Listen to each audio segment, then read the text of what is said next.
I'm going to give you a quick rundown of what's going to happen in our 2 hours together. So I'm going to share with you a presentation I call the 4 keys to a great microschool.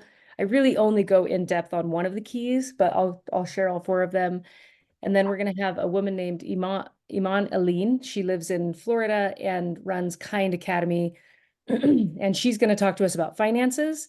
And then we're really excited. We have the vice president of legal, so I don't know what his title is, it's something like that, or Yes Legal, which is an organization that gives free legal advice to anyone in the United States that is wanting to start an innovative education environment. So that's a really, really cool thing. And so he'll share what they do and give you their contact information. So everyone on this call, and they said to us, send us as many people as you can or want. If we get too busy, we'll hire more attorneys. So they're designated. There's an organization that's funding them that cares about what you're doing enough to say this was a hurdle for a lot of people, and if we can provide this, then it will help a lot of people. So super excited about that. So he'll be on, and then we'll hear from Tom, who's going to talk about the Microschool Sketchpad, which you may or may not have gotten in an email that you may or may not have downloaded and printed. If you didn't, it's fine.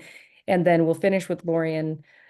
She will take you through a personal assessment that will invite you to dig really deeply into who you are. And so that's what we're doing today. Yes, so there will be a recording and I will send it to everybody. So if anyone I know that Texas has some crazy weather coming. So if you're in Texas, I saw that one of the people that works with us lives outside of Dallas, and she sent a screenshot of the hail that's headed to parts of Texas. Let me look at this. And maybe that's why Christy is having a bad connection. Okay, wait. Is it Margit? How do you? Yes, Cool. Market Bershek. Awesome. And you're joining from Honduras. Yes, I am in Honduras. That is correct. Welcome. That's so cool. And Dr. White gives herself permission to believe my passion to help students and families is greater than the overwhelming feeling of attempting it. Yes, yes, yes, yes. If I miss anything in the chat, let me know. Tamika Watts, joining from Texas. Okay, Tamika, you do what you need to do. We're all good. If anyone didn't put where you are located, like city and state, we always love to have that. Okay, Dallas, Fort Worth. So Tamika might be getting some hail today. All right, so let's get rolling. And if you have questions, put them in the chat. One thing that I will say is at the very end of this, and in an email I'll send you a couple of links to schedule calls with me or with Tom, our calendar links. And so if your questions are specific to you, if you have questions that are kind of sort of general micro school questions that more than just you would need an answer to, those would be appropriate for the call. If you have questions specific to your experience, we would love to just spend some time with you after this call is over later. So we'll make sure that we get everyone the recording and everyone all those links. So here we go. I'm going to share my screen just for a minute because we don't need more than that. Because I'm just going to show you one slide, and it's because I want you to have the 4 keys, even though I'm only going to talk about the first one. So the 4 keys to a great micro school. The one I'm going to spend essentially all the time that I'm going to spend on is the environment. And there are 3 parts to that environment. I also want you to know, and these are in order, like the environment, how you set up your environment matters. I'll share what I mean by that. The next most important thing, and this matters for all of you, the efficacy of the adult in the room is the next most important thing. You could have a lot of things your space could be terrible, your curriculum could be terrible, but if you've got an adult that can do this well, it won't matter. You will be successful. And if you have the best space and the best curriculum and an adult that doesn't align with kind of how to do this, then it won't work. So I think and that's why we do this personal assessment at the end with Lorian, so that you can kind of see where you are in that. And it isn't about saying, okay, well, I guess I can't do this. It's where are there places that I have room to grow? The next most important thing is family buy-in and involvement. So it's critical that the families you're working with understand what it is you're delivering to their child and what your role is and what their role is and what the child's role is.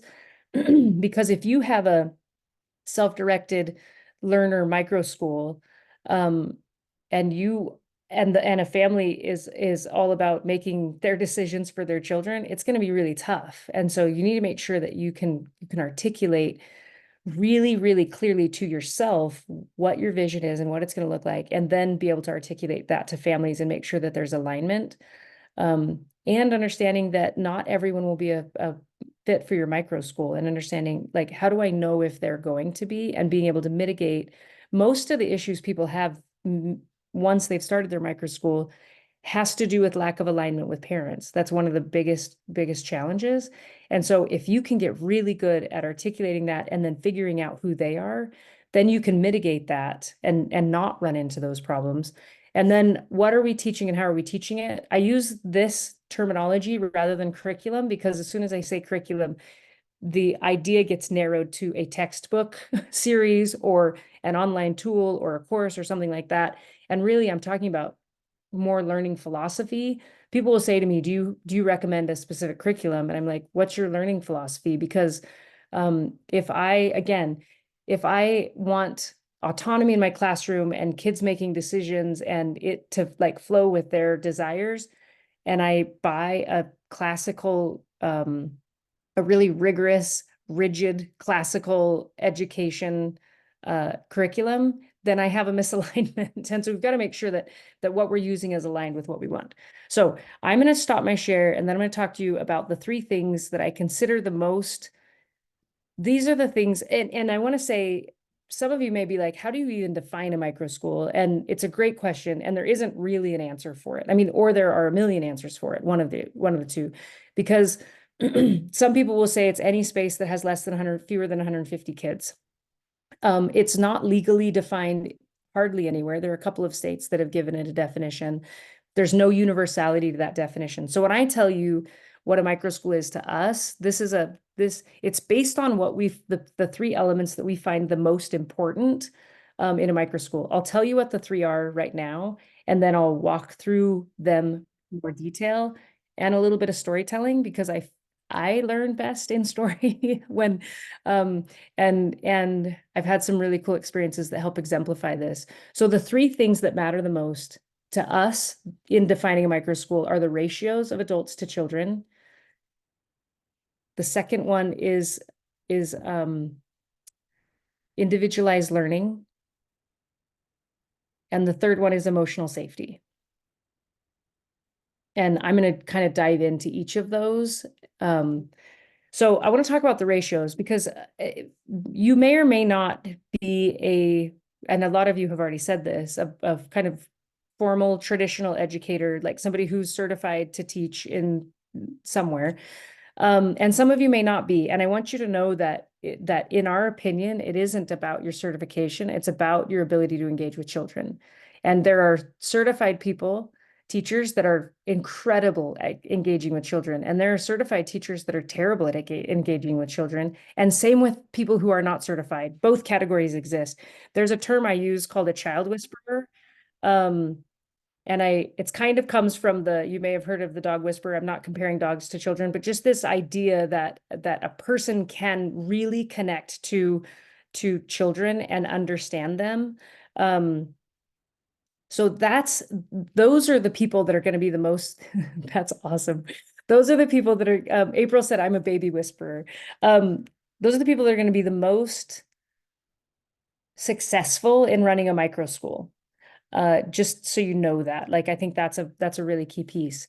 And if you have been a teacher, that is going to be, there are pros and cons to that. There are some things that will bring that will make it easier for you. And there are some things that we talk about deschooling, not unschooling, because that's an actual thing, but deschooling, just this having to like roll back some of the mentalities that you've had to take on to run a classroom in a traditional setting.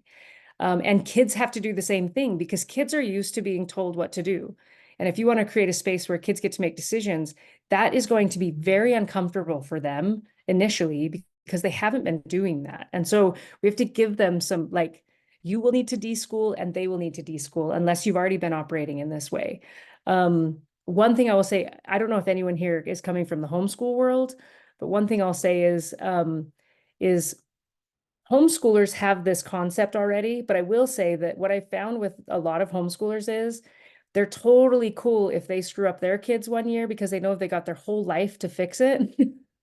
And they get very nervous about other people's kids and taking that on, like, and when I say screw up, I don't mean that literally, but just like experimenting and doing things that they're not sure about.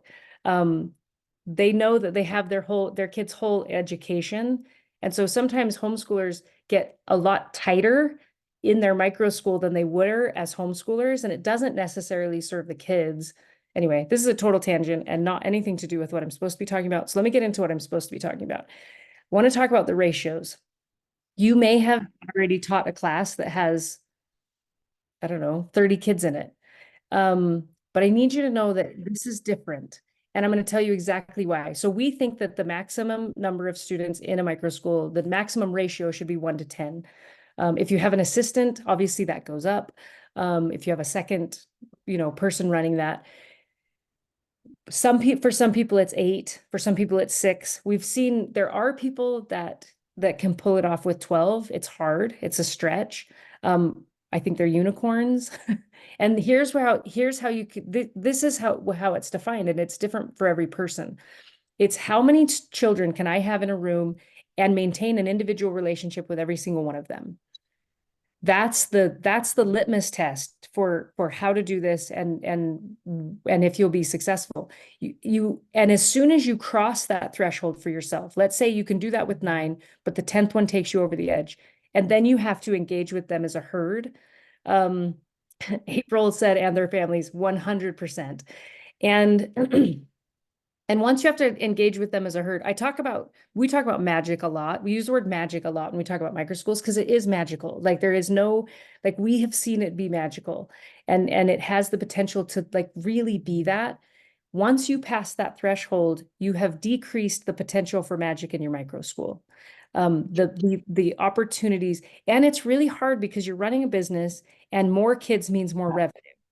And so it's a very, very difficult decision to make sometimes.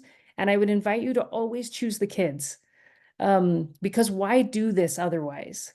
And so figure out a way to meet your financial needs and stay within those parameters. Because if you don't, I think so much about, particularly, you think about school board meetings, like traditional district school board meetings, very rarely is a child even mentioned. And if we're going to do this, let's make it about the kids, period. Like, yes, you're creating a space for you. You will grow a lot. You will do all these things, but do this with what is going to be the best for the kids in your micro school in mind. Okay, I've probably said enough about that, but you'll need, and so what I would recommend is kind of feel into what you think your number is. And then when you plan your school, maybe go one child fewer than that. So if you're like, okay, I think I can do 10, unless you're super confident, unless you're like, I know I can do this because I've worked in an environment like this before. If you say, okay, I think I can do 10, enroll 9, and then you can always add students. And I promise you that if you're doing it well, you're going to end up with a wait list. So just know that what you start with, you will increase the numbers as you go, because I'm a mom that's sitting at soccer practice and complaining about what's happening in my kid's micro school. And this woman next to me is talking about how great school is going. Like, I'm going to want to know about that school. And so that's how like that growth happens. Okay, so I'm all over the place right now. I hope all the things I'm saying are helpful. I am a little all over the place in like what I'm sharing. So go back to ratio is number 1. Second is individualized learning. I want to tell you a story about a kid named Mo. So I was introduced to, a little bit of my background. I was homeschooled in the early 80s in rural Arizona up in the mountains when no one had heard of it. And we were very much the weird family. Like literally, I mean, early 80s is a long time ago for homeschooling. And in a small town where everyone goes to the public schools. Like that was, and so we were kind of pariahs in some ways. So, and then I've taught in public charter and private environments. I most recently was a high school math teacher in a charter school about 10 years ago. And I had found Montessori for my own kids. I have now three teenagers, 18, 17, and 15. Um, and I'd found Montessori. When I found microschools, my kids were in Montessori. And so I found microschools in the very end of 2018. And I ended up working in a very early microschool company in Arizona. And I had this like beautiful gift of 6 weeks of subbing for a maternity leave in this microschool. It had seven fifth and sixth grade boys, and it was in the upstairs loft of a home about a mile from where I live. And so I want to tell you, I'm gonna have to talk fast. I used a little bit too much time at the beginning. I'm gonna tell you about Mo. Mo, Mo was a fifth grader. He is the kind of kid that is both cool and kind in every environment, which is not typical for a 12-year-old boy. And he was the only kid in the micro school that was not at or above grade level, particularly in math. So we were using Khan Academy as our math tool. He was a fifth grader, beginning of second semester at 30% of third grade math. So he was a little bit more than 2 years behind. And I have issues with the idea of people needing to do things in a lockstep way with other kids at grade level. Um, but he felt dumb. Mo just thought he was dumb. And when you think you're dumb in one thing, it leaks into, if any of you have ever had your own children, or it's so painful when your own child sees themselves as dumb. It causes a fixed mindset. It does a lot of damage. And so I reached out to Mo's mom to get some understanding because I wanted to figure out if it was a cognitive issue that needed to be addressed. And she said that the two previous academic environments he had been in didn't focus on academics. Like they did beautiful things, but it wasn't academic. And so we sat down, Mo and I sat down and I said, um, what I just was like, Mo, this isn't about your brain. The adults in your life have not given you the tools to have this specific set of skills. Like you didn't do this. You will have to, like, you have an opportunity to close this gap. You have a really good brain. And for whatever reason, Mo believed me. I have no idea. Like, that's the part of the story I don't know the answer to, but Mo believed me. And he got permission to take his computer home at night and on the weekends. And he would come back and be like, I got 1%. And he was a slog fed. Like, it wasn't like all of a sudden it was like math became easy for him. He worked his tail off to just every day, literally every day with his spare time, he did math. And it was so powerful. By the time he finished that school year, so by the time he finished his fifth grade year, he was more than halfway through fourth grade math. So in that semester, he covered more than a year. Then he transitioned into a micro school that was inside of a public elementary school, but still doing the academics the same. And I visited that classroom in the middle of his sixth grade year, where as a new student in the school, he had run for student body president and he was the student body co-president. And I was in the class and they were telling me who the go-to person was if you had a question about English. And I said, who's the go-to person if you have a question about math? The entire class was like, Mo. And Mo, as a sixth grader, was now in seventh grade math. And like, he's a sophomore now. He's doing great academically. He doesn't feel dumb. He feels very capable. And like, the trajectory changing nature of us having the conversation and him believing it and then him doing the work, his life is different. And that's what's so incredible. And that's why you have to be able to have a one-on-one relationship with all of them so that you can have those like moments with them. So individualized learning is about a child doing work exactly where they are. And we call it their learning frontier. You could have a fifth grader that's capable of seventh grade math or English. You could have and the interesting thing is you could have a fifth grader that's capable of, or has gotten the skills for third grade math and seventh grade English. Like that's what's so interesting is everybody's going to be a little bit different. So you meet them where they are. Um, Iman just came in. She's our next presenter, and I need a few more minutes. So I'm gonna like tell her that really fast. Welcome, Iman. Hi, y'all. I'm running a little long, so I need like 3 or 4 more minutes. Are you good? That's fine. Yeah, I'm pulling up the presentation. Thank you. Okay, cool. So individualized learning is critical for all of those reasons. And the other thing is it being, how do I say this? Being a learner who is being presented information that is either ahead of where I am or behind where I am is the fastest way to kill a desire to learn. it's got to be something that they're taking in. It's got to be exactly where they are in order for it to engage them. Because if they already know it, they're not going to be there. And if they aren't capable of it yet, it's not going to work. So just really making sure that every kid is exactly where they need to be. And there's a lot of really cool ways to do that. So individualized learning. The third thing is emotional safety. And it's really interesting to me. The majority of kids, I would say, in their educational environment experience pain. A lot of them experience trauma. I would say particularly kids of color have the high percentage of being in survival mode. And what we know from the brain science is that anyone that's in survival mode cannot access the part of their brain that learns. And so we're sending kids into an environment that they don't feel safe in. Then we are demanding of them to learn. And then we are holding them responsible for not learning because we gave them something impossible to do. Like if I swore on these calls, I would probably throw it in there, but it's just insanity to think that, and then they feel bad about themselves. They feel broken. And we've just sent them into an impossible environment. So creating emotional safety, the place I've really started to lean into is, again, because of this brain science, if you create an emotionally safe environment, their academic outcomes will be a byproduct because they will want to learn because they feel safe, and human beings that feel safe want to learn. It's just that it's what humans do. And we've created all of these things around learning. They think it can only happen in a classroom with desks. They think that it can only happen when somebody tells them to do it. They think like all those things exist.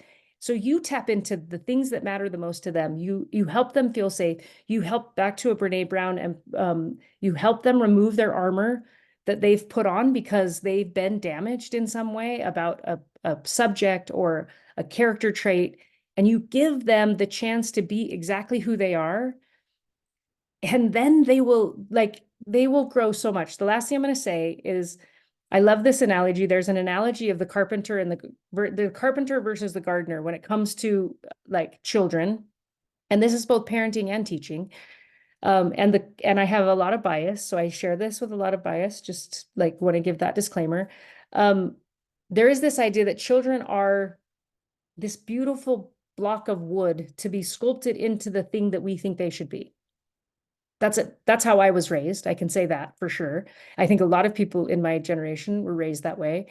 Or from the gardener point of view, they are a seed that contains every single thing they need to be uniquely impactful in the world. And no one can do what they can do. Every kid is unique. And our job is to nourish them to grow. I've said, if you have a house plant and it's got like a leaf that's wilty, you don't walk by and go, "You're a lazy plant. What is wrong with you?" We'll do that to kids. But with a plant, we'll ask ourselves, what am I not giving you? Why can't we do that for children too? Why can't it be, what am I not giving you? One of the favorite things that somebody said to me that has really impacted me is behavior is communication. So often a child is in a behavior and we look at it as something is wrong with them. And yes, something is wrong with them, but it doesn't mean that something's wrong with who they are. Something is not fitting in their environment and it's causing them to act in that way. Sorry, I'm getting a little fiery about this. I feel really, really strongly about this. So the three things are the ratios, individualized learning, and emotional safety. And if you can provide those three things, you will have an incredibly successful micro school. I'm now taking 5 minutes of Iman's time. So I want to introduce Iman. We met about 5 years ago on a phone call. And from the day we met, we were like, we have to figure out a way to work together because we align really, really closely in how we see life and kids and education and all kinds of things.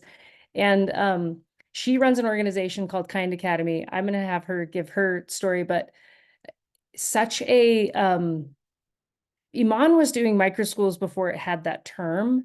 And she has been a beacon of light to so many people who did not think that this thing was possible. And they saw her do it and they're like, oh, and she supported a number of people in starting their own microschools. And we work together in that. And if you're in Florida, there's an opportunity to work with us. So anybody from Florida, make sure that you let us know you're in Florida and want information about that. But I'm going to Iman is She's an incredible soul, and that's what I love the most about her. And she's really good at what she does, and she brings it every time we do this. So buckle up, because you need a lot of energy. You always give the best introductions. Like, thank you so much. Thank you a ton. You guys just had Rochelle, who is absolutely amazing and just really is so inspirational when it comes to this Microschool thing. But thank you for the warm welcome and introduction, Rochelle. So my name is Iman Aline. I'm the founder and really the visionary. I heard somebody call it, like, I call myself the CEO of Kind Academy now, because like it's that fancy term that's literally what I do now. But she called herself the CIO, the Chief Inspirational Officer, because like I don't love doing the admin stuff. I don't love doing even the meetings sometimes, you know what I mean? Like I don't love all that about it. But I really do love the making the plans and like, throwing that vision out there. So that's kind of who I am in the world of what we've done here with Kind Academy. Either way, a little bit of my backstory, because Rochelle is like, you got to share it. And I agree that it's a lot, even though I really hate talking about myself. So I might blush or like go through really fast. And that's why. But either way, I grew up of a child of immigrants. My parents came here kind of with the whole idea of, a better life. We're from Jamaica, and ended up in a town in the suburbs of New York that was a very wealthy town. So we had like everything in our school. And in my mind, that was the way it was normally for everybody. And pretty much from K to 8, we would have like Vanessa Williams' mom was teaching us chorus. Raven Simone was coming to our school. Like it was just a normal thing. But it was like later on, I realized like it was the top, like I think it's one of the top like wealthiest suburbs in the country. I think it's like top 3 or something like that. But I had no clue. Either way, by the elementary and middle school was great, but by high school, I really started getting very bored and just started realizing I was learning a lot of the same things I had already learned, or things that absolutely were not going to apply to my personality type, like chemistry. Just because I was gifted and I was smart, they were like, oh, now you can take chemistry. And I was like, I don't want to do this. You know what I mean? So there was a lot of kind of like, right, why am I doing this? So there was a little bit of pushback, a little bit of rebellion, but also falling in with the wrong crowd. And I dropped out of school. I dropped out, and I also really, really messed up and ended up in rehab twice, court ordered once, in jail probably once or twice in there too. But I was just bored, and nobody was really like, stimulating me. And I was like, what else can I do? Either way, my mom was sick of it, and she was right. And so she moved me out of New York, people, places, and things, right? So she moved me out of New York, moved me to Florida, and I fell in with a good crowd. And they were kids that were working with me, and they were going to college, and they were going to an art college. And I was like, wait, a college just for art? Like, what do you mean? Like, you get to do things that you love, you get to do things. And they were like, yeah, we really love it. And, it's really interesting, the things that we get to learn, because we're passionate about it. And I was like, okay, I want to try that. So I went back to college. I changed my major 17 times because I love to learn about all these different things, but what I wanted to choose. And I got my associates, I got my bachelor's, and then I got my master's. And then from there, I went into education. And but then I got into a school, and I was like, wait a second, like this is even worse than like, high school. This is horrible. Like, what are you doing? At the same time, my son was in voluntary pre-K, and I was disgusted with what I was seeing, because they were forcing him to do things like write sentences as a 4-year-old before he can go play, like a lot of writing. And there would be kids like sitting there crying their eyes out because they just want to go play. And the teacher's like, well, you just got to do it. And I'd be like, what is this? Like, this is not the way I was trained. This is not the way I grew up. Like, I want to, so that was both happening at the same time. Teachers were crying to me about the things that they were being forced to teach, and kids were crying to me about things they were being forced to learn. And my son was crying about going to school. And I was like, well, I guess at this point, we got to figure something else out. I decided to homeschool. And that was an amazing experience, and I learned a lot. And then I also was like, well, how can I make some money doing this thing that is, something I'm passionate about, I have a degree for, I'm certified in, and still be able to make some money doing it, so that I can supplement the income, since we're a one income family now.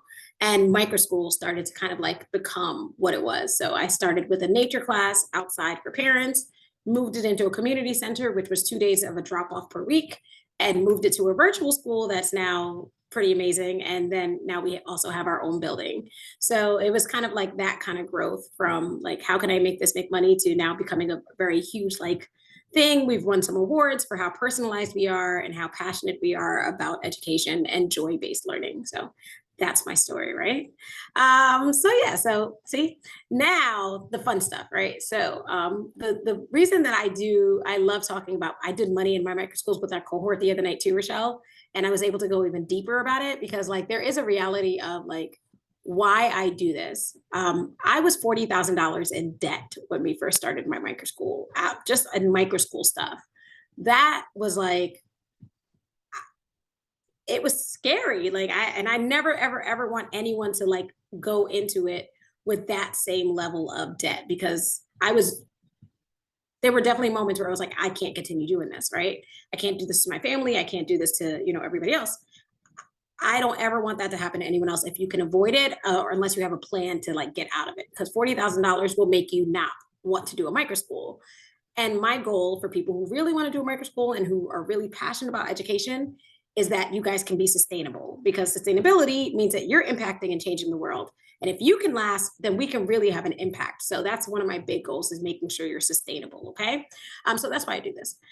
So you see the question up there, and you don't really have to close your eyes or anything, but take a deep breath and just think like, how does money immediately make you feel? Like when I say the word money, like, or when you think about money, what are your maybe first two thoughts that come up? And you can chat that to me or say it if you want, up to you.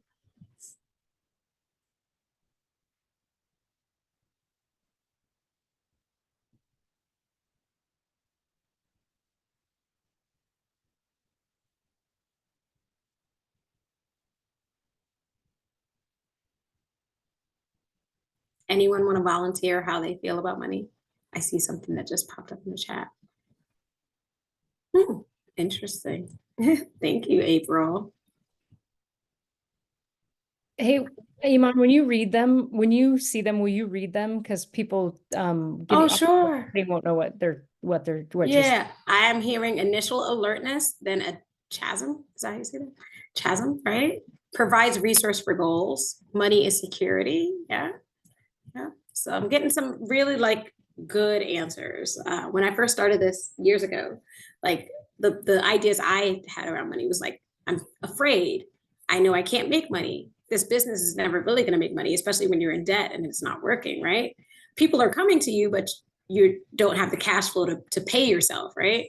But yeah, those are kind of the things that I always talk. Panic. That is really where my mind was 4 years ago, right? That's a really, really scary thing. So I like to talk people through that and start to discuss clearing what I call wealth blocks. And I do that in two ways. And I think that on my next page, I actually kind of start talking about it maybe. Or maybe not. But really good answer. I heard panic from Christy, and then being a good steward of money, right?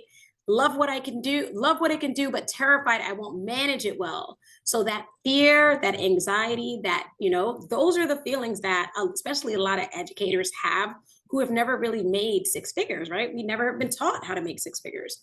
So that is a normal feeling for a lot of us, especially like immigrant children who came in and really didn't have much when we came in. And that was but I think that I always tell people like two things that I really want you to work on if you ever decide to start a microschool is your psychology of money. And you do that in two ways. I do that in two ways, or I did that in two ways. The first thing I did was I downloaded an app called Think Up, which I said affirmations around money every day, and then it would repeat it back to me every time I would hit play on the button in my own voice. And that helped me a ton with changing my mindset around money. And then number two, I did a 21-day abundance challenge by Deepak Chopra. You can usually just Google that and find it anywhere. It basically talks you through, really a lot of it is about abundance, about gratitude, and about recognizing that you are capable of managing money well and having money. Now, I know this kind of sounds woo-woo, and it's probably even sounding a little bit silly if you're like what does this have to do with microschools? A lot.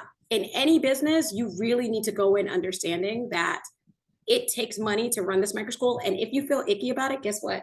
When you have to ask parents for money, you're going to feel icky about that.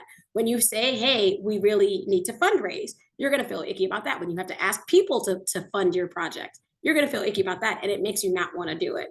So if you can feel comfortable with asking for money, your business can be sustainable. So those are really the big things that I like to make sure foundationally you work on before really deciding to take money from people, because you have to be comfortable with money to be able to accept it in your business. Okay. So that's my thought process around that. Please work on your money mindset before, like, or during. Just don't go $40,000 into debt. Like if I see any of you like getting $40,000 into debt, I'm like, I told you don't do that. Okay, but here are some of the things that I learned along the way that I would love to share with you. Did I already do startup? Oh no, startup. Okay, so everybody always asks, hey, how much money does it take to start one of these things up, right? So I always joke, both me and Lauren started with like $0. Like I started in a nature park. I had some supplies at home. I'm a homeschooler already. So I have a ton of things, right? I just bought a lot of that stuff out to a park. And that's how we started, really, with things that I already had. If I would have kept on that route, I would have been fine. But I got excited and I just started spending money like it wasn't, But in all reality, you could start from zero, $100, especially if you're out of your house, all the way up to like our most recent one. And everybody I spoke to, even on our call, that already has a microschool, they are at like about $50,000 to $60,000. If you're gonna go, like, I want to have a space, I want to have teachers, I want to have, like, that's a different phase. Like zero is like I'm starting out of my house or out of a park or something like that. 50,000, I'm starting out of a retail space that I'm renting, or I'm owning a building, or down payment, things like that. And then in between, there's all sorts of numbers, right? I know it's a big difference, but I always tell people to start small. Like, please start small. Like, because if you lose small, then you lose small, right? You're not losing a whole lot at once, because it can get pricey. I always talk about saving towards your microschool. If you're already in a business, for example, have a full-time job, start putting away a little bit of money every week out of your paycheck or out of whatever it is to save towards this goal. Even if you know you're going to start with like zero, there's still some like fancy things that you might want to get later on down the line, and you already have a bit of a cushion for that. So those are kind of the things that I talk about that I like to talk about when it comes to that. Budgeting. Creating a spreadsheet with a budget, a microschool budget, is absolutely necessary when you start this. And I would say revisit it at least monthly. There are moments now with the revenue that we make that I'm like, I want to revisit some things weekly, because I want to make sure we're hitting these goals that I want, right? So here is the link for the thing. Rochelle, do you want me to send you the link now? Or do you want me to post the link now? Because I don't, if you don't, yeah, okay. All right. So yes, and I'll put it in the follow-up email as well. Perfect. All right. So I'm sending this link now. So all you need to do, you're going to see it pop up. It's going to be people like ask me to give them editing access, but all you need to do is go to file and then just go to make a copy. Or sometimes you might even ask you to make a copy, and then that way you have access to editing it for your school. All right, so either way, my projected income, usually I put in whatever the tuition rate that I plan on charging. And this is nice because I just visited a middle school and high school, and I'm thinking about starting a middle school and high school, and they charge $2,300 a month, y'all. And I'm like, oh my gosh, like, but I understand why. They have a ton of teachers, they have a ton of space, so I get it. But now I'm like, I kind of want to play around with those numbers here. So I'm gonna play around with those numbers here, because I've never played around with such a high number. But let's see, right? So let me say 2,100, because because that's the other thing. Like, how do I determine what tuition I charge? I usually look at 3 different schools in my area and what they're charging, and then I try to set my number like right in the middle. So that's kind of how I come up with my tuition. So they're at 23, and they're pretty much on the high end of my area. So I would go at like 21 and see how, especially as a starting thing. So I don't know why. Okay, I see. All right, so for this box, I would have to put in 10 months is the 10 times the 21. And then every number should change on there, at least when it comes to income, right? So now monthly, I know based off of students, if I have 10 students, I know that would be 21K in monthly, okay? And then I can know that I want to pay myself. Okay, I want to pay myself $5,000. I always put myself first, and that sounds really bad. But I mean, technically, we really should be putting ourselves first. But I put myself first because if you don't, and this is something that I see every single microschool owner do, they will not pay themselves. If they don't have a line item for themselves, and especially at the top, they will not pay themselves. They'll go, oh, I'll pay myself at the end of the month, after everything else is paid, and then you realize at the end of the month, there's no money left because you will buy those things for those kids because they want it and you want to see them happy. So please, please, please make sure you put yourself on here because you don't want to get burned out either. Sometimes you have an assistant, put a line item for that, rent, and then these are all of my things. If you want to change anything on here, all you got to do is click on this, click insert row above, and then change the numbers for whatever, and then you'll have your numbers, right? But either way, now I know my expenses. My expenses, if I do this in Google Sheets, it'll tell me exactly how much my expenses are. It's 16,400. And then I know this is what I have in savings. Now, mind you, I didn't put any real numbers in here because in all reality, I would need, even if I paid myself 5,000 a month, right? 60K a year about. And that's actually for 12 months. I'm actually paying myself for 12 months there. See the 12 there. An assistant or assistants, right? I know that technically I'd probably be paying another 20K per month for my assistants. I just know that that's realistic. So that tells me in all reality how much I can truly afford for 10 students. So then I start realizing, okay, I need more students. So let me say I get 20 students. So I'll go back up here. I'll change my formulas a little bit. And if this isn't making sense in any way, I'm like, I love Excel. I love spreadsheets. So just let me know if there's like a question about like how I changed anything. So now I know my numbers are a little bit different. Okay, if I can get 20 students at 2,100 per month, then I start seeing a profit. Then I start seeing some numbers. These are very big numbers, guys. And like, I just did this because I was really curious for myself. I was going to say, like, Iman's in South Florida. There are lots of micro schools. People pay a lot of money for micro schools. Like, yeah, I'm sorry. Most places you're going to be able to expect to. Yeah, let me be, so being more realistic. I'm sorry. I was just curious about that for myself, honestly. But I'll be more realistic at even what our tuition is right now. Our tuition's at 14. In all reality, at this point, 1,000 is really more of what a lot of schools are charging. So, go ahead, Rochelle. When Iman says 1,000, she means 1,000 per month. But I'll also say that Iman creates opportunities for kids that can't afford that. And so I think it's really important for yes. I think that's important. That was going to be, and even that school that I looked at today, they were saying that if you get a state scholarship that shows your low income, you only pay $200 a month total. So what they do, which they charge a ton for families who can afford it, and then they charge very little for families who cannot. And that's really the way that we've done things throughout the years too. So sometimes what I'll do is I'll cushion this by saying, okay, we charge $1,200, but for families who can't afford it. And now I know I need 15 kids that pay $2,000 or whatever. And then I know I can have 5 students that pay $200. So that's a lot of the ways that a lot of people do that. But either way, more realistic kind of numbers here is 10 students times $1,000 per month. That gives me about $10,000 in. I know I can pay myself $5,000. At this number, I probably wouldn't really have an assistant. I might have like a volunteer parent or something like that I have support me.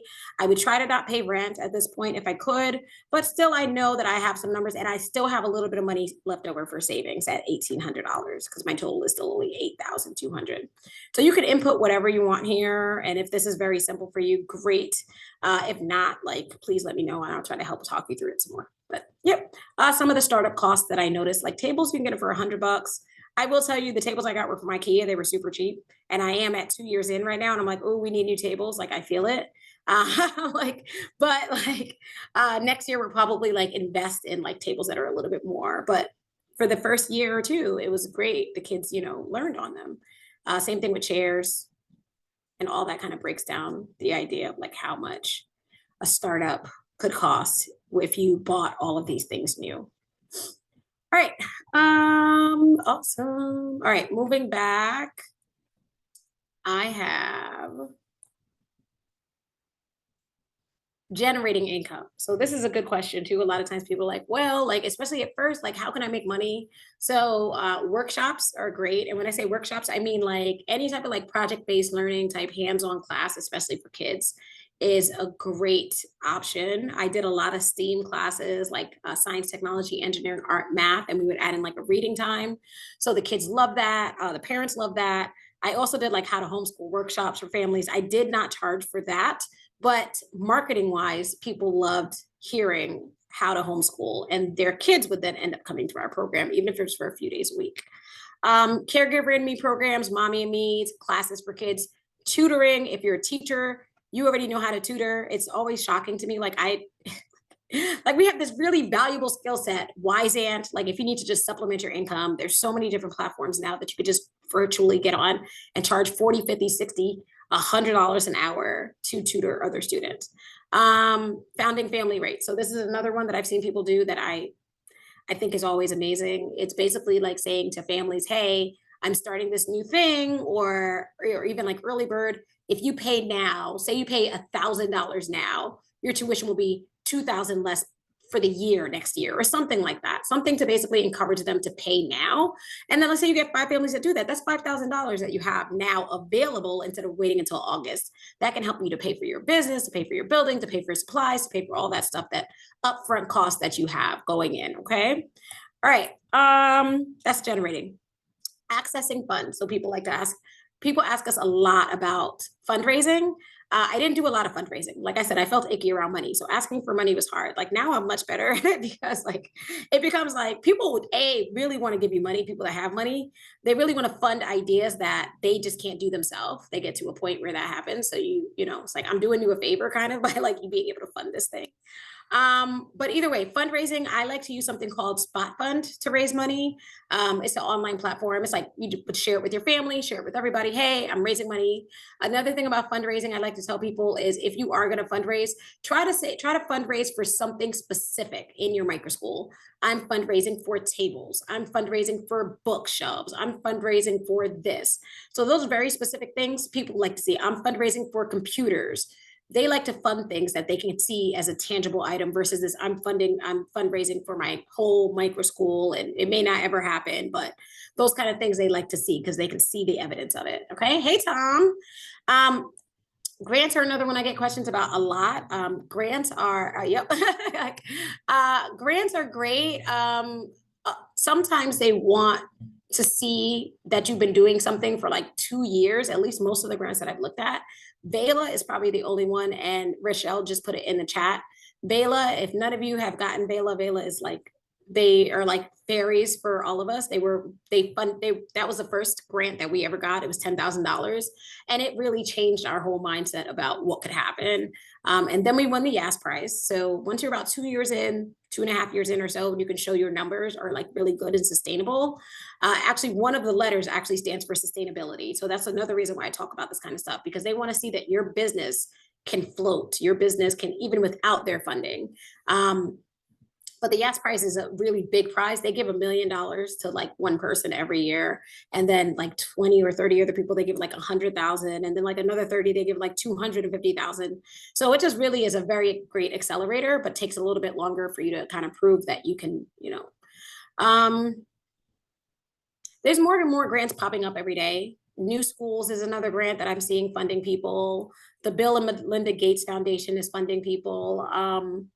Stand Together, which is the grant that Rochelle and I just got, that is going to help fund the Florida and Arizona people as well. So that's a really cool thing. But yeah, they're popping up more and more now because it's becoming more normal and people really are liking the idea of microschools. Most people start with like personal loans. That's how I went into debt, was like credit cards and personal loans. Not my favorite thing. Sorry, unless you have an exit plan, basically, unless you have, I know, I didn't see it coming, Tom. Unless you know that, okay, by this year, I know that I'll be out of this debt. Like I highly don't suggest that. Like we just got lucky. Some people do pitch contests, like learn how to pitch. If you don't know how to pitch yet, Tom, I think really knows pitching is super, super valuable. Like just being able to tell what your school is going to be doing is a great idea, because you can go to pitch competitions and basically just talk about your school. And people will pay money to say, I want to give $500. Like one of my people in our cohort won $500 because I taught them how to pitch. And I was like, this is kind of cool. Like she was so excited. But it's amazing what that opens up. Business loans usually are not something that people like to give to education a lot of times, especially not education that's not like able to pay it back in a very short amount of time. So it's not impossible, but a lot of times the SBA especially wants to see that you're making, they'll only really fund like 10% of your revenue anyway. So unless you're making like, even if you're making like 200,000, 300,000 a year, they're really only willing to loan you like 30% a lot of the times. I mean, 10% a lot of that time, which is like $30,000. It's like, if I need $30,000, you know, it doesn't really like add up. the big one that everyone's talking about right now, and I have a class that I gotta at least jump online, but I'm not gonna take it just yet. ESAs are super, super becoming important, and we usually don't even like to spend too much time talking about it because we have this 50 different states with 50 different rules around this thing. But they are basically educational savings accounts, and they basically help students to fund their education. So I'll give you one example. In Florida, we have something called the PEP scholarship where they give students $800 per month or $8,000 per year and say you could use this to do whatever you want with homeschooling. So our microschool takes that and we basically can take $800 off of their tuition every year. So that becomes super valuable for a lot of people. And every state has something different. Arizona has something really cool. And then I think that's it. So any questions for me, guys? No. Thank you so much for joining us. I told you she'd bring it. It's good stuff. Thank you. Yay. And like you have that link. I'll share the link to the budget thing also in the follow-up email. So yeah, Dr. White, Okay. it's hard to when you're on a phone, it's hard to pull like the different things up. Yeah. So thank you for Okay, joining us. guys. And we'll make sure the Florida people get the information about the Launch Your Kind. Yay. All right. Bye, guys. Thank you so much for having me. Have a great day. Bye. I want to ask Tom a question. Is Mike joining us? It doesn't look like it. I thought he was going to be, but I don't see him in the meeting. So Okay, so I will. Are you on your computer? Oh, he is here. oh, good, fantastic. Good. Yay, that was great timing. And I'm really excited he's here because I said he was going to be here, so that's great. Hi, Mike. Your timing was perfection, literally within seconds, and would love to just turn it over to you if you're ready. Maybe I'll talk a little bit about Mike till we see his face. Mike's in West Virginia. He has a really cool title that I always mess up, for Yes Legal, which is part of Yes Every Kid, which is an organization that funds education innovation. I'm not sure why. Oh, here we go. He's going to come back in. So he'll just be on briefly, if we can connect with him. But he was who I was telling you at the very beginning, brings the free, and some of you that weren't on at the beginning, this is really exciting because he runs an organization that brings free legal counsel to anybody in the United States that is wanting to start an innovative innovative education environment. Hi, Mike. You did it. Yes, you passed the test. No, I'm failing the tests today. This is Oh, you're here. And your timing. timing was literally perfect. Yvonne had just finished. So I've teed you up a little bit. So I'm just going to hand it off to you. I've told them you're in West Virginia, that you want to give them free stuff and that you know what you're doing. So that's I mean, what else is there to say? I don't know. Hey, can I share a presentation if I can get that up too? You're absolutely, I make it free for anyone to share anytime, which I probably should. Okay. Awesome. I just used this and it seemed to work pretty good. So let me, I think your folks might find this really. You're the first group that gets to see Mike's presentation. So yeah, if I can, oh my goodness, if I can. April has the question, why would we need legal counsel? So, go ahead. Go ahead. You want me to answer that or you want to answer that? No, I want you to. All right. I mean, unless you want me to while you're doing that. Actually, I'll do that while you're doing that. And if you don't, thank you. Thank you. You can adjust my answer to anyway. Sometimes when you're in a municipality situation where there are rules and you just don't know exactly, basically microschools are undefined in most places. And so it's very gray area. If you go to a government official, it's easier for them to say no than yes to something that isn't already established. And so getting advice on how to present yourself to a government agency is one of the biggest reasons I think that that makes sense to talk to Mike. It isn't that you're going to be sued. It's not that kind of stuff. It's just, how can I set myself up in a way that is legal inside my state, that in a place where that it's undefined. So I need to get creative, basically. Right, and you may care about that, and you may not. And no one here is telling that you have to go to any education government official to get permission. We don't want you to have to do that, but you may have questions about things like, well, should I be a for-profit or a nonprofit? And, oh, wait a minute, fire code, does that apply to me? I mean, there are regulations, when you may be a homeschooling parent or not a homeschooling parent, but when you start educating other people's kids outside your home and you're taking money to do that, all of a sudden a whole raft of regulations may apply to you, and it may influence the parents as well. But let me jump into this real quick, go through this real quick. Hopefully it'll answer the questions, and then if anybody has questions, we can go ahead and answer them. So I just want to introduce Yes Every Kid Foundation. Our business is transforming education, and our vision is a future where families and education providers, and that's you guys, I mean your families too probably, but you're the education providers, freely exchange in a dynamic educational landscape. We believe the future that is going to be the best for our country and for kids and for families is a free marketplace of education, and where you guys don't have to jump through a bunch of hoops either. How are we doing that? We're doing that in a variety of ways at Yes Foundation. We're designing, we're advocating, we're implementing, and we are defending policies and people that are building this landscape. And that's you. That's what I'm here to talk with you about. But I want you to understand what's our framing, what's our philosophy, how do we come to this? Because that's important. We come to this believing these things about education, that every kid is unique and capable, that education should be family-driven and kid-centric, that empowering educators like you makes a huge difference, and empowering you with knowledge. That's what we're about. We want to empower you with knowledge and confidence so that you feel like you know how to move forward if you have questions.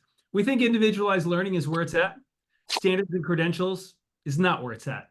And no one's average. And we have a system today that's designed for the average, and no one is average. That doesn't work. So how are we helping entrepreneurs? We are providing free legal support to education entrepreneurs who are starting and growing unconventional learning environments that serve the unique needs of families and children. That's you. We're providing knowledge, which we think creates confidence through personalized consultation. We're doing a lot of that right now. We hope to be able to release more, sort of like knowledge documents and things like that, that people can just read and answer questions for themselves. But at the end of the day, there's really something to being able to connect with an attorney who is aligned with you, who supports what you're doing, who gets it. I'm a homeschooling parent. I got 7 kids. They're age 26 to 13 now. And, firm believer in out-of-system, individualized learning. And that's why I'm excited about what you're doing, this new space of Microschool, which is this kind of hybridization of lots of things that we're doing in this country, which is really good. So what are the issues we help with? Compulsory attendance laws, private school laws, homeschool laws. We can help educate you on these things. And it may matter, depending on the state you're in. You may be in a state where forming a private school is like piece of cake, don't have to do anything. Or you may be in a state with private school where it's not a piece of cake. Okay, there are some states where it's not a piece of cake. And so, you may want to be a private school. You may want to be a homeschool co-op. You may be a homeschool co-op. You may be able to exist within the homeschool laws of a state which has burdensome private school laws. So, and when I say exist, what I mean is exist for the purposes of satisfying compulsory school attendance, because the families who are sending kids to you for education, if they're doing that full time, they want to, well, they may not even understand all of this, but you need to understand this, and they don't want to be having to answer to a truancy complaint because they're sending their kids to your forest school and it doesn't satisfy compulsory school attendance, right? So that's something that you want to care about. If you're building something or buying a building or renting a building, you want to know, you should want to know what rules are applied. Do I need to get a business license? Do I need to get a fire marshal in here because I'm doing education? Is it a school? Is it not a school? Those kinds of things. Do you want to be a nonprofit, for profit? These are some of the questions we can help you think through. We're not going to represent you as your lawyer, but we're going to guide you to information. We're going to give you information. We're going to talk through information that can answer your questions. And I also want to make you aware of something we've done. This may be of interest to you. I'll breeze through this really quickly. And Rochelle, I don't know if you've even seen this, but we just released what we call the Education Entrepreneur Freedom Index. It's a report, first time anybody's done a high-level report on education entrepreneurs. We think it's the first time. And it's looking at all the different states. So we don't rank them, but we kind of grade them. We give them points. And the Do we purpose have here, access to this, Mike? yes, I'll have the link here in just a second. Okay. So the purpose of this is to understand how regulatory obstacles are creating barriers for you, because not only are we at Yes trying to help you overcome the obstacles you're facing, but we want to help get rid of those obstacles so that you don't have to face them and nobody else has to face them. So we do that through a policy team. We've got a policy team that's working across the country that is doing a lot of work right now on passing ESAs and tax credits to help create more funding options for families. But we also want to try to remove some of these barriers that some of you may face. So we scored states on a scale of 1 to 10. We gave, it was 10 questions and you could get 1 point for each question. So if you got a yes for the question, that was good. If you got a no, that was bad.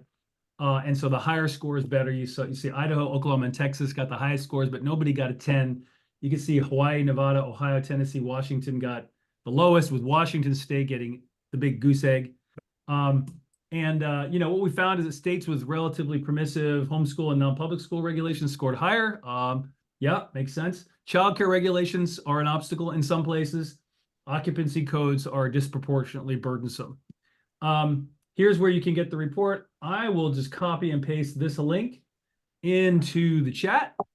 And, guys, this is the, like, Mike's giving us this. You're the first ones to get this really incredible presentation. I'm very excited. Rochelle, you'll have to tell me if you want me to do this next time or not. Yes, 100%. Yeah, you like it? Okay, good. Yeah. That's awesome. I appreciate that. Okay, cool. So I'll pop this into the chat. And then you guys can go check it out if you want to. And if you think it's interesting or useful, you can send us an email, and Tom and Rochelle, you guys are free to share that with anyone you want. And I'm just like struggling to find the chat here. This is like, this is not my day. There it is. Hold on. Okay, I see it. There it is. It's hiding in the little dots. Okay, I found it. Mike, Tamika asked if yes is similar to HSLDA, and I said that you had worked at HSLDA for a long time before this. I don't know if you had anything else to add to that. I worked at HSLDA for 17 years, and so if it looks similar, there's a reason for that, because the vision is to try to do a similar thing for you guys. So yeah, if you know what HSLDA does, we're trying to do some of that same kind of stuff. HSLDA is Homeschool Legal Defense Association. Okay. And so for individual homeschool families, they serve individual homeschool families. They do not serve groups of homeschoolers.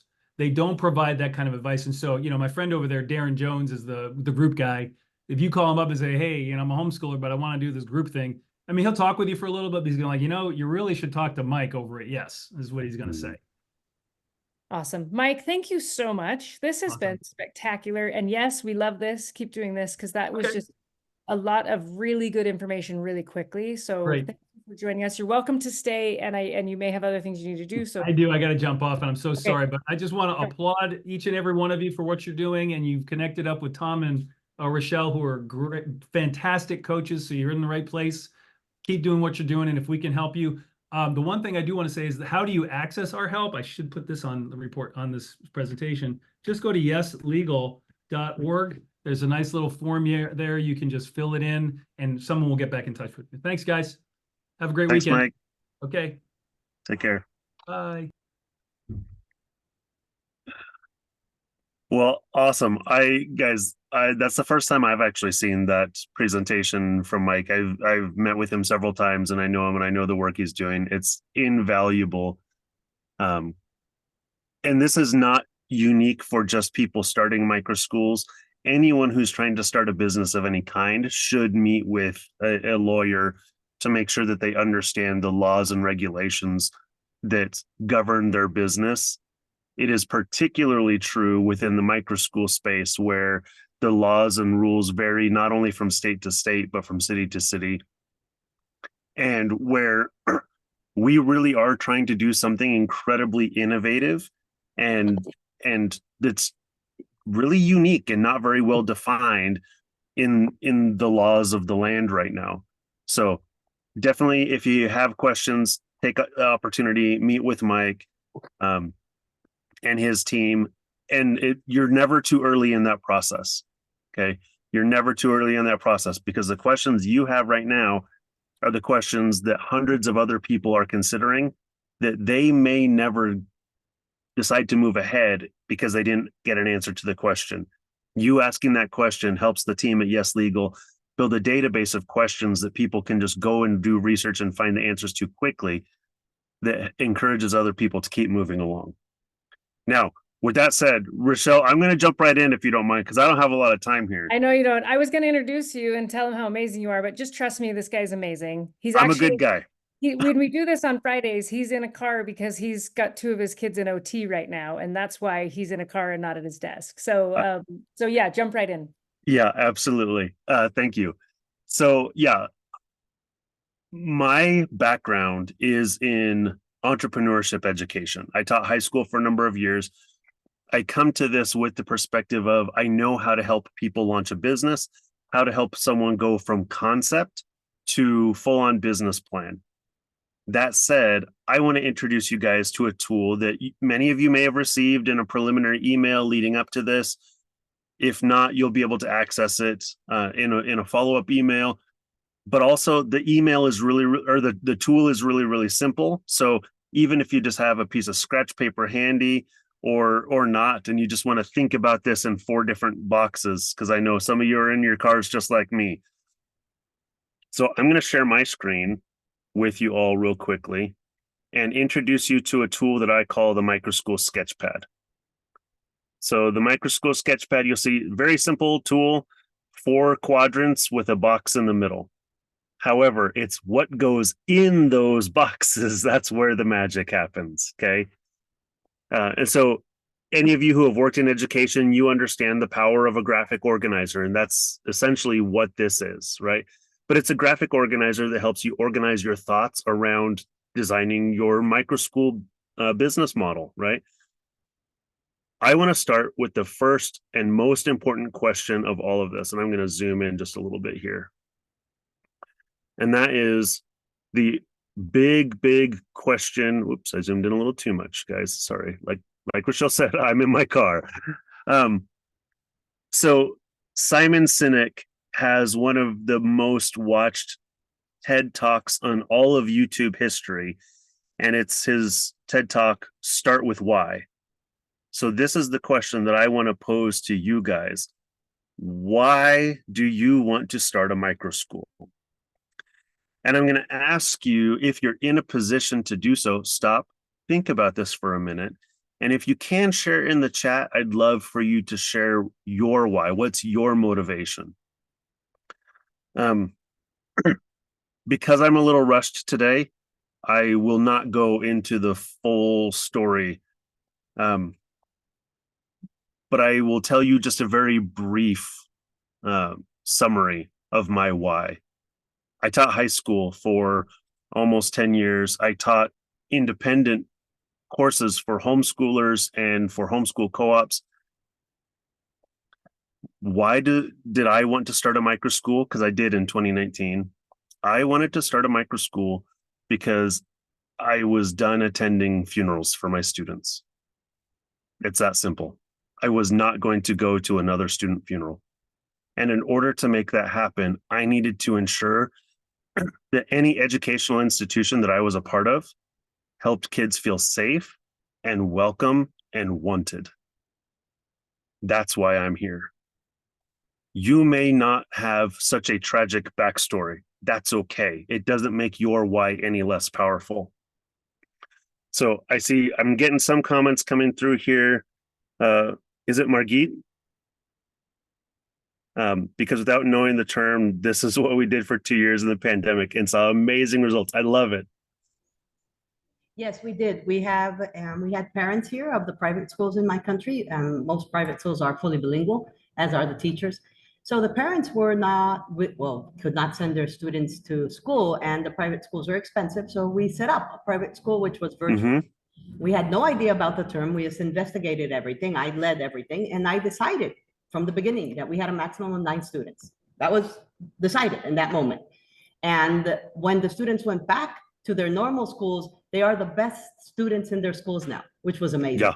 So we know it works, but our country does not allow you like your country. I don't know if the people that are there understand this, but the States is the only country in the world where you have so much freedom for education. Any other country in the world doesn't work like that. So in my country, that is not even possible. We do not even have homeschooling. It's illegal. So that is why we're looking to do this in the States, and we want to do it with our immigrants mostly. Thank you. That's incredibly powerful. Thank you for sharing that story. And Rochelle, thank you for chiming in and giving me the backstory. A couple other people, Tanya says she wants to fulfill the purpose God has called her to. I feel you there so much. Make a difference in children's lives so they can be inspired, be unique, and fulfill their purpose. I love it. Thank you so much. Dr. White shares that she wants to provide an opportunity for students that are rejected, broken, and hopeless to know they matter and are valuable. That's it.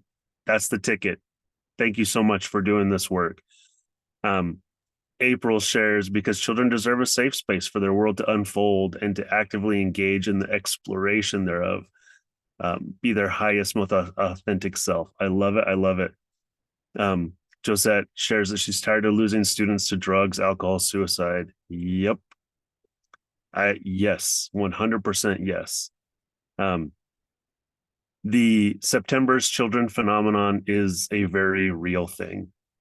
There is no coincidence that teen deaths due to suicide and drug overdose spike within a month after school starting. That is not a coincidence. So thank you so much for doing this work. Tamika says, guiding kids to function well in a full life, providing them with toolbox for the future. That's exactly what you're doing. Toolbox for the whole part of their life. Oh gosh, guys, thank you so much for sharing these. I love this so much. Now, again, because I don't have a lot of time, let's get to the nitty gritty of what we're trying to do here. And that's take this kind of amorphous idea for a microschool that you have in your head and start putting these ideas down on paper and start making sure that the pieces of this puzzle fit together. Okay. Now, you're going to have a little bit of quiet time to talk. You won't have not to talk, where I stop talking. You do some thinking and some writing. But here's what I want to do is the first thing I want us to consider, and you can just do this on any piece of scratch paper if you didn't have an opportunity to see this before now. Or if you're in your car, just give it some real good thought and come up with a way to recall it later. Who are you building this for? Think about the students and their families that you're building this for. It's very easy to say, I want to build it for everyone. I want everyone to have this opportunity. Please understand that that's just not reality. Okay. You can start with 5 kids, 10 kids, maybe a couple more than that. Start there. Who are the 10 kids you're building this for today? Now, once we get that system down, now we can help it scale and start building for a lot more kids and create this opportunity for every kid. But who are you building for today? What do those kids need? What do their families need? How do you plan to meet their needs? And then what makes those kids excited to come to your micro school? Jot some of those ideas down. We won't talk about this one right now. I do want to let you know, Rochelle, if you can grab the link for me. After we do this, I actually got to jump off. Like Rochelle mentioned, I got 2 kids meeting with their therapist right now, so I'm going to go get them signed out as soon as I wrap up here. But I do want you to put time on my calendar where I can talk with you one-on-one about the ideas that you're jotting down in your sketch pad, who these people are, how we're trying to serve them, where we can make this happen, and what they need. So you'll be able to schedule time with me. The link, and I will also Perfect. include it in the follow-up email. Perfect. Thank you so much. Okay. I will promise the next time I say write down your ideas, I won't talk over your writing time. But I do want to move on because I am in a little bit of a time crunch here. The next quadrant. Tom, take Yeah. a deep breath. Thank you. Take a deep breath. Share as much as you can.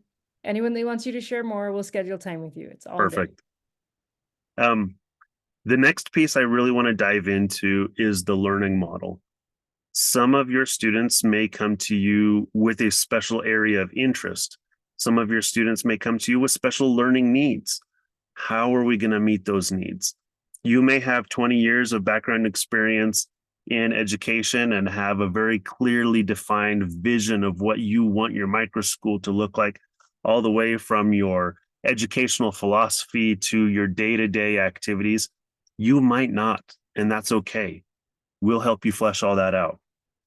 But here's what I'll ask you to do is to describe the kind of learning activities that you do want to see in your micro school on a regular basis. Write down 3 or 4 scenes that you envision taking place in your micro school. And if there's any other organizations or micro schools that exist that you want to emulate. So write some of that down here.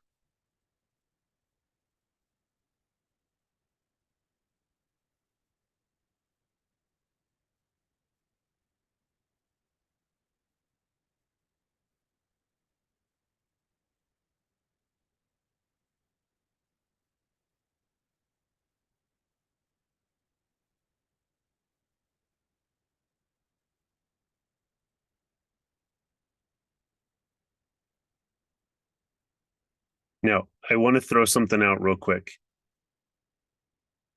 Just because you've seen someone else do something in a learning, in a micro school, in a classroom, does not mean, oh, that idea is taken. Guys, there are about 120 million school-age children in this country. Let's try to give as many of them access to great opportunities as possible, which means sometimes we're going to replicate what other people do because they don't have access to it in our community. Honestly, reach out to people and say, hey, I love what you're doing. I'd like to do that in my hometown. Can you help me figure out how to do it? And you will find a community of people who are so excited that someone else finds value in their ideas, that is validating to them, and that wants to build community. Don't hesitate to reach out to other micro school founders any step of this journey. The next topic, or the next quadrant I want to address, is your learning environment. One of the most significant benefits of a micro school is the flexibility, not just in what you're learning, but where you're learning it. I am in Arizona, where probably the vast majority of micro schools are currently operated out of someone's home. And it doesn't feel like school. And that's not a bug, that's a feature, right? Kids can be comfortable. Kids can go and sit on the couch. Kids can lay on the floor. They can do silly things and sit on the chairs of the table with their feet up in the air while they read their books. And it's beautiful to see, right? The environment and the kind of comfort that you establish in your micro school has possibly as much to do with the success of the kids there as the tools and learning model that you develop as well. But in some places, you don't have the option to run a micro school out of your home. There are other creative solutions that you can find. Oftentimes partnering with a church, a local community center, a public or private library. And maybe you can operate out of a home, but not your home. And so you find another family that can be in your micro school and they allow you to use their home to run the school.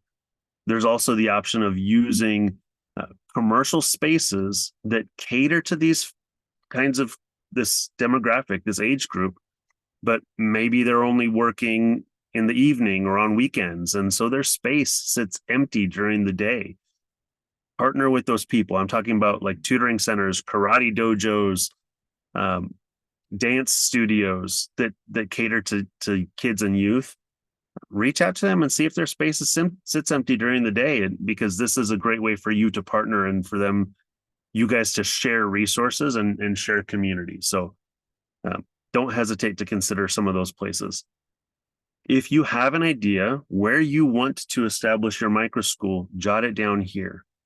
Now think about what you want it to look like inside. Think about what you want it to feel like inside and start describing that in this section as well.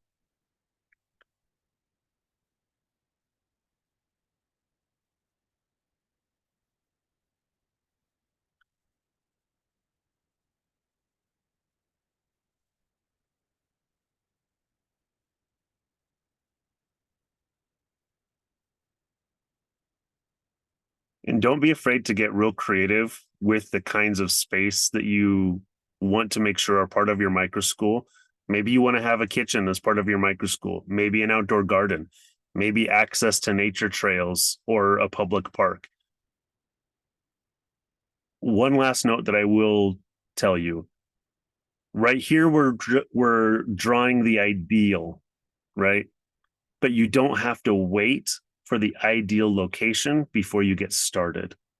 Location is definitely something that you can start with what's available, what's accessible, and then build from there. Okay. Also, does your learning environment work with your learning model? Are there things that your learning environment makes accessible to you that you want to make sure you include in your learning model? All of these pieces go together. So see where the pieces of the puzzle fit. The last section that I want to discuss with you guys is the learning coach. Being the adult in the room that helps kids learn in a microschool environment is often radically different from being a traditional classroom teacher.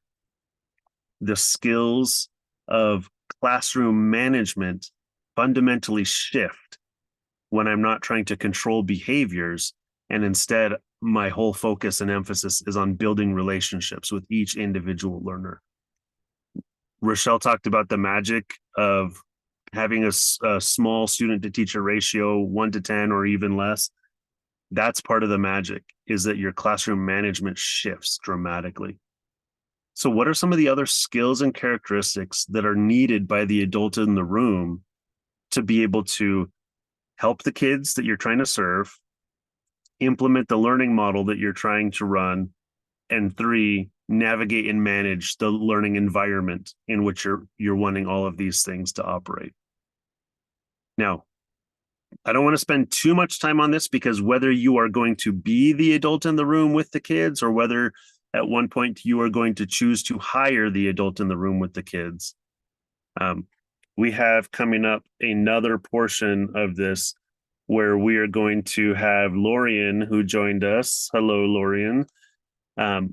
Walk you through a personal kind of skills, beliefs, attributes inventory that is going to help you have a deeper understanding of what some of these skills and characteristics are, with the understanding that if, one, you're going to be all over the board on these things.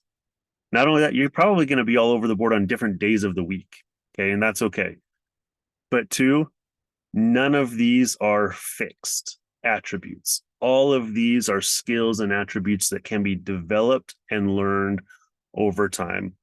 So if you feel uncomfortable or a lack of confidence in response to some of these, don't worry. That's the beginning, not the end. This is the starting point of where you can choose to develop your own skills and your own abilities.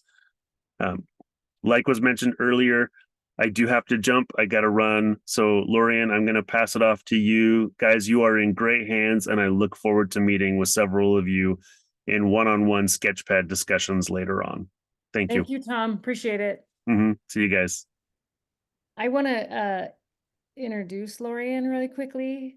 Lorian and Tom actually started their microschools the same time. It was fall of 2019, and I got the beautiful opportunity of helping them understand that they could do that, and that they are just rock stars. One of the things that I love about, well, there's a lot of things I love about Lorian, but there's a lot, her, as a person that works with kids, fiercely protective, like just she's fierce in how she supports children in the best possible way. And she had kids in her micro school that were going, like, just had challenging life situations, and she navigated that beautifully in some really, really hard situations. And then when it comes to this, her ability to help people like figure out what it is they want and who they are and what they need and how to run a microschool, just a wealth of knowledge. So I'm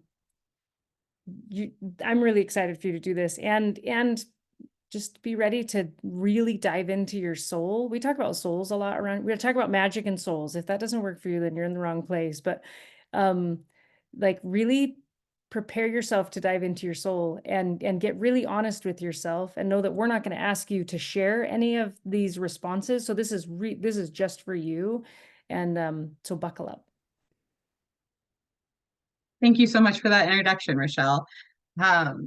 Super grateful to be back with you talking about the alchemy of success. So as Tom mentioned, some of you will be the adult in the room. Some of you will hire a different adult in the room. This alchemy of success is what we have seen in helping hundreds of people open microschools as kind of the foundational pieces that can come together to create a successful microschool. And we have chosen the word alchemy really intentionally. If you are familiar with alchemy, it's this kind of pre-chemistry idea of taking base metals and turning them into something precious, usually gold. And we really believe that these attributes can come together to create something greater than themselves. As Tom mentioned, it's really important, though, to see these things as a spectrum. This is not about some perfect ideal expression of these attributes. And different people will bring a different chemistry of these attributes to their microschool and end up creating really successful, beautiful microschools. So it's not about ideals or identical representation across these attributes, but rather really reflecting for yourself about where you fall in that spectrum and what that attribute means to you, what that's going to look like in your microschool. So that being said, we're going to jump in, grab like a scratch piece of paper and a broken crayon. It really doesn't matter. These scores are just for yourself. I do think it's interesting to save them and reflect back on them.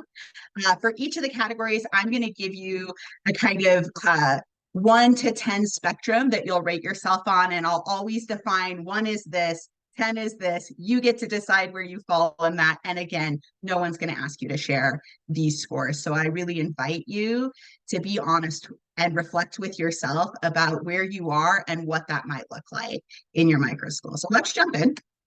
The first is really a dichotomy. It's this space of between curiosity and judgment. And what I will offer you in evaluating these ideas for yourself is to consider for yourself how you approach people and situations.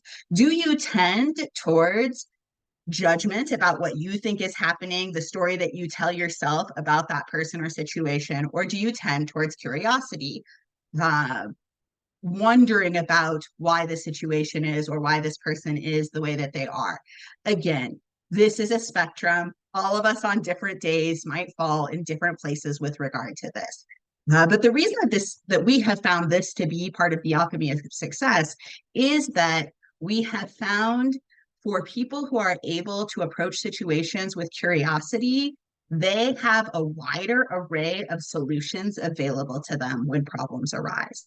And so when you think about yourself in relation to your microschool, really consider for yourself, which direction is your innate leaning? Is it towards curiosity? Is it towards judgment?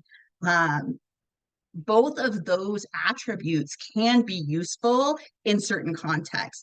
But when we think about that openness to possibilities, openness to people, curiosity often brings us that more easily. So in this instance, I'm going to invite you to rate yourself between judgment and curiosity. We'll make judgment a 1 and curiosity a 10.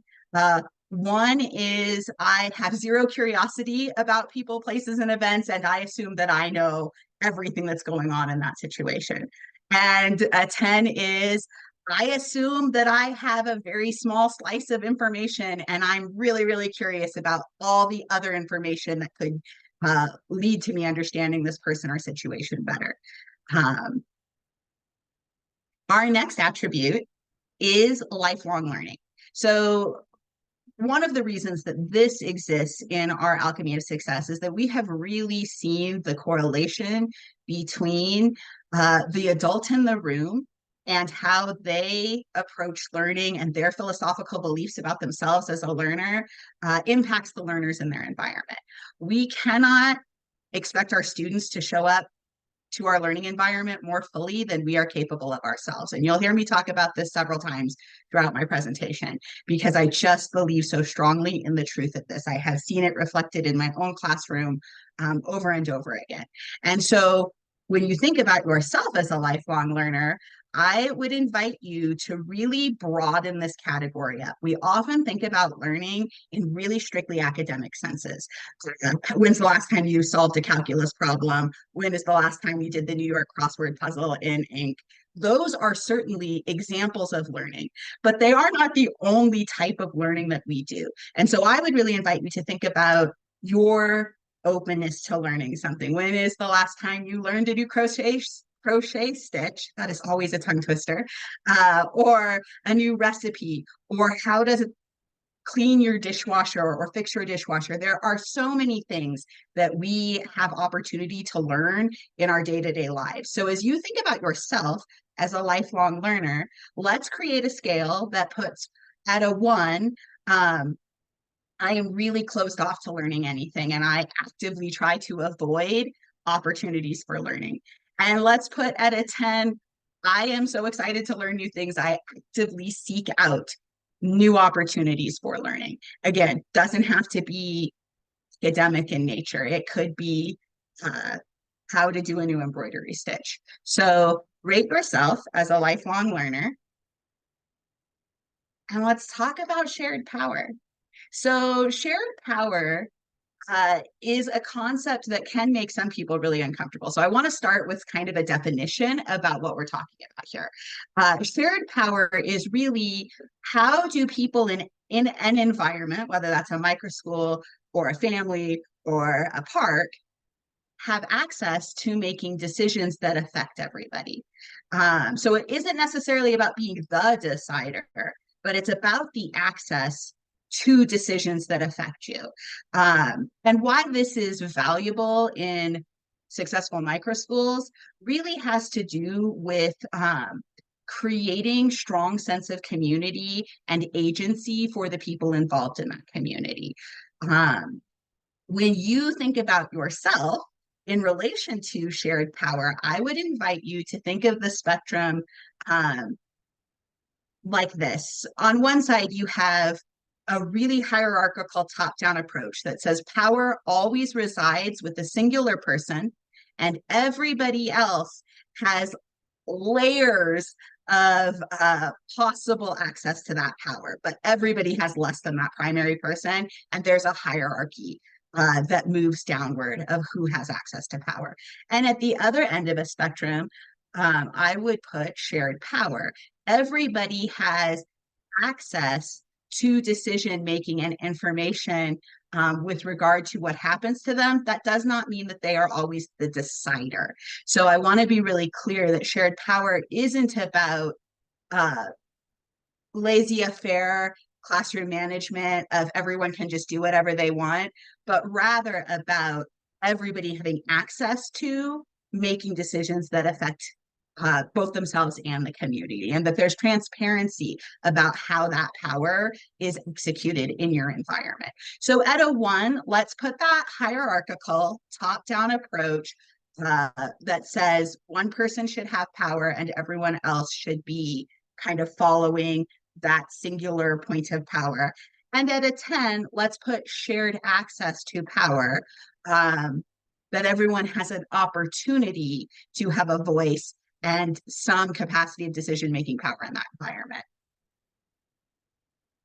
And if at any time this is unclear and you have questions, please jump in. Don't be afraid to stop me. I am always a person who is open to questioning, and I don't mind stopping to answer questions. So I just want to put that out there to invite that into our conversation. The next attribute, and I apologize, my type on my slide is slightly off, but the next attribute is capacity and mental load. And capacity and mental load are sort of separate, but they're also really connected. And so that's why we present them together. And I will offer you capacity first, and then we'll talk a little bit about mental load. Capacity is really what are all of the things in your life that are taking up your emotional and physical bandwidth. So as you think about your microschool, how much capacity do you have for the emotional energy, the time that it's going to take to be invested in that? And as you think about that, I will invite you to think about the students in your learning environment and also their families. When I first started my microschool, Rochelle offered me a really incredible piece of wisdom, which was that it isn't just about my capacity for my learners. I'm a person who is really comfortable capping my microschool at 8 learners, tend to take a lot of folks with additional needs. And so I cap my program to address those needs. But I was still finding myself struggling a little bit. And Rochelle offered me this piece of wisdom that helped me see it's not just what happens in my microschool, it's also how much capacity do I have for interaction with those adults? What is their need as they come into my microschool? And you will see families who have a variety of needs. You have families who really need the school to function as a safe place for their child to be while they are off working. They will probably have a very low rate of interaction with you. And you will have other parents who are like, can I FaceTime into every learning opportunity that you have in your microschool? And that's a different level of bandwidth that you may need for that parent. So as you think about your capacity for operating a microschool, you want to kind of take yourself through some hypotheticals on what that might look like and what you personally have the capacity to hold on to. For some folks, they might be juggling a toddler and aging parents that they are caring for and feel like they don't have 10 seconds to themselves. And that might really exclude them from running a microschool right now. In another situation, you might have very similar demands with a toddler and a aging parent or someone else that you're caring for. And a microschool might be the perfect solution or puzzle piece to fit in that dynamic because it gives you a sense of agency and something that you are doing that's outside of all of those other demands. So it really is kind of a personal assessment of how much bandwidth you have and what that's going to look like for you. And the reason that we include mental load in that is that there's the physical, I have to pick up my kids at 3 and I've got to make sure that grandpa gets to his doctor's appointments.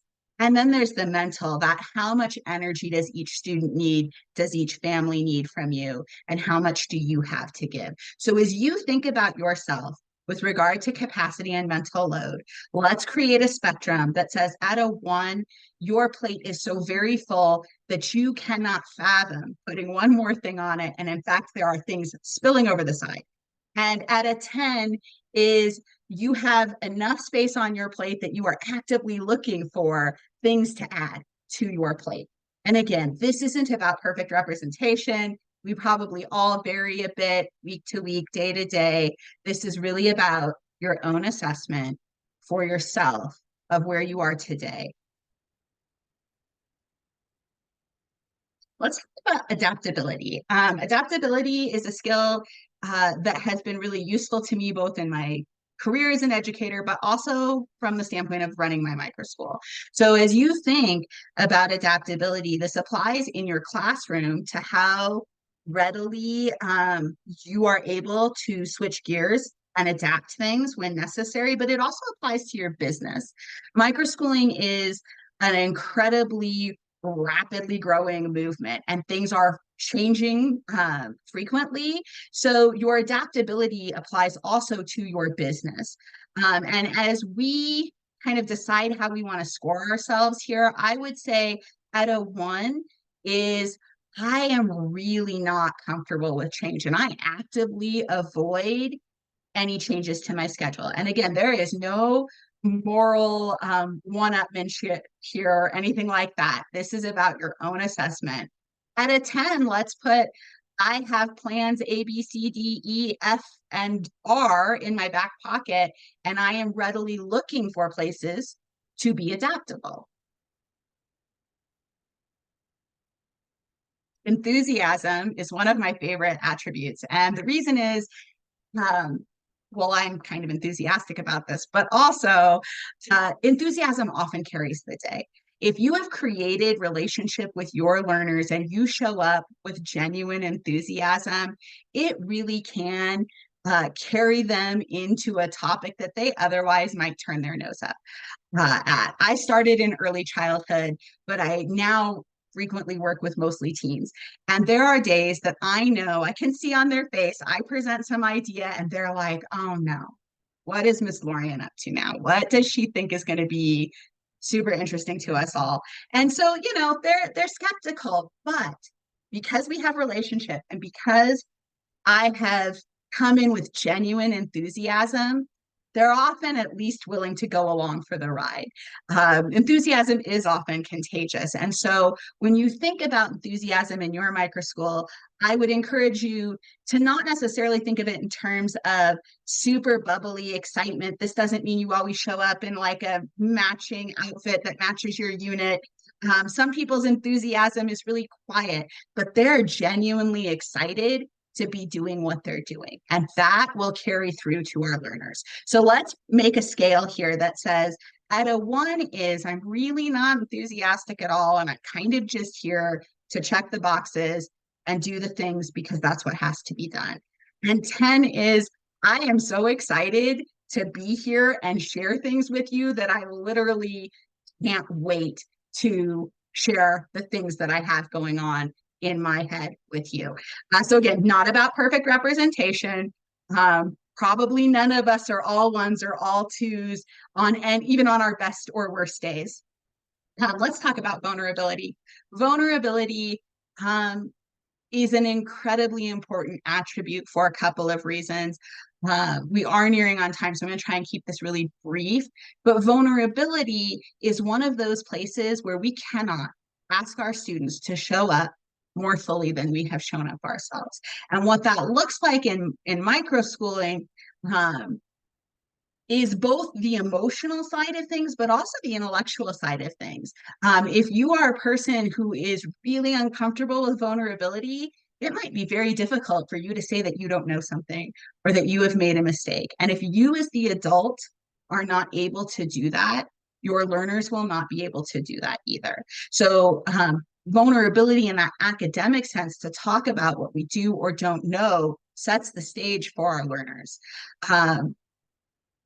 The other place that this comes into play is with relation to the emotional side of things and emotional safety. So I am a real proponent of appropriate emotional vulnerability with my students.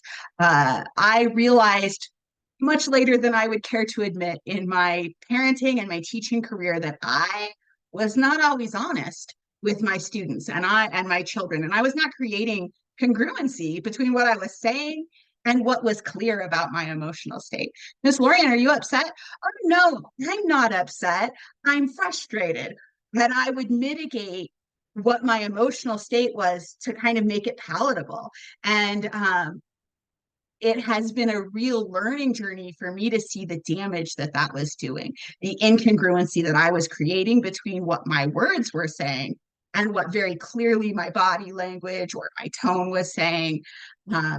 And so I really encourage people to really think about your own appropriate emotional vulnerability. This isn't about making children responsible for things they shouldn't be responsible for.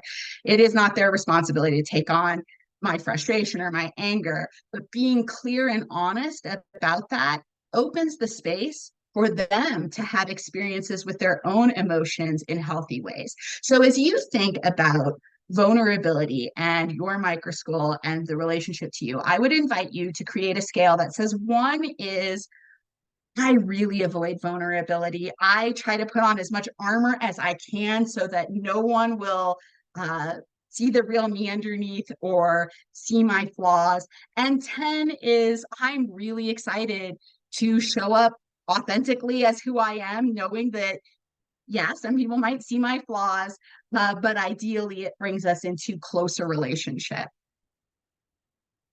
Emotional regulation is actually my favorite topic, but it did not start out that way. As I mentioned, I used to be really uncomfortable talking with my students about my own anger.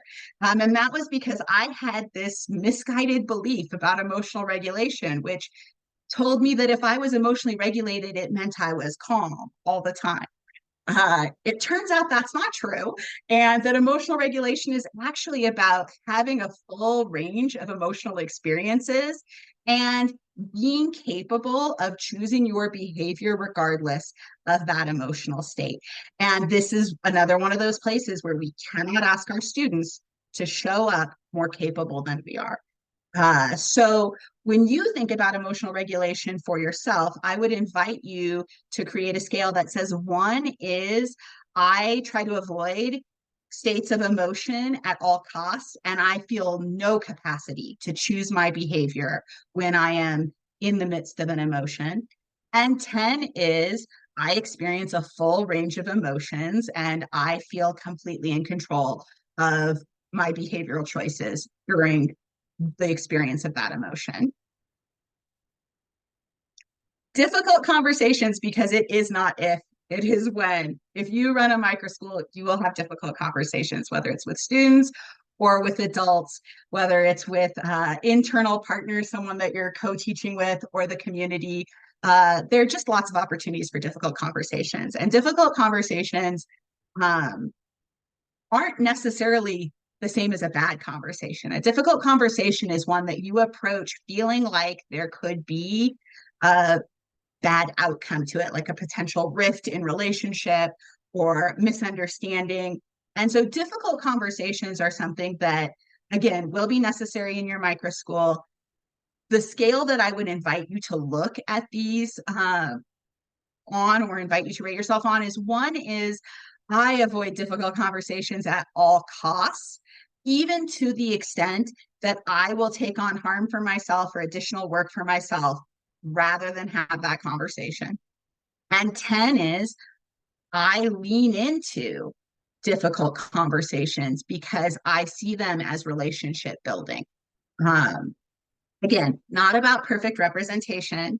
Our final attribute is growth mindset. And you might be wondering, isn't that kind of the same as being a lifelong learner?